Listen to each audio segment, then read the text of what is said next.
حضرت سہل بن سعد رضی اللہ تعالیٰ عنہ بیان کرتے ہیں، رسول اللہ صلی اللہ علیہ وآلہ وسلم نے فرمایا، لوگوں کو روز قیامت سفید سرخی مائل زمین پر جمع کیا جائے گا۔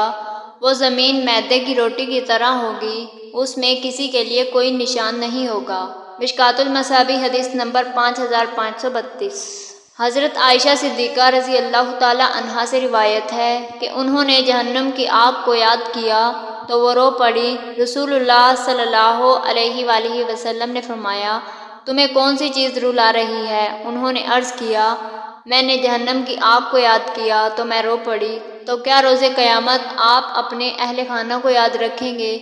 رسول اللہ صلی اللہ علیہ وآلہ وسلم نے فرمایا، سن لو، 3 مقامات ہیں جہاں کوئی کسی کو یاد نہیں کرے گا۔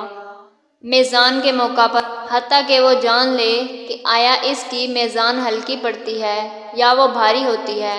نامہ اعمال کے وقت جب کہا جائے گا، آؤ اپنا نامہ اعمال پڑھو، حتیٰ کہ وہ جان لے کہ اس کا نامہ اعمال کہاں دیا جاتا ہے، اس کے دائیں ہاتھ یا اس کی پشت کے پیچھے سے اس کے بائیں ہاتھ میں ملتا ہے، اور پل صراط کے موقع پر جب اسے جہنم پر رکھا جائے گا۔ مشکوٰۃ المصابیح حدیث نمبر 5560۔ حضرت عثمان بن عفان رضی اللہ تعالیٰ عنہ بیان کرتے ہیں، رسول اللہ صلی اللہ علیہ وآلہ وسلم نے فرمایا، روز قیامت 3 قسم کے لوگ سفارش کریں گے، انبیاء علیہ السلام، پھر علماء اور پھر شہداء۔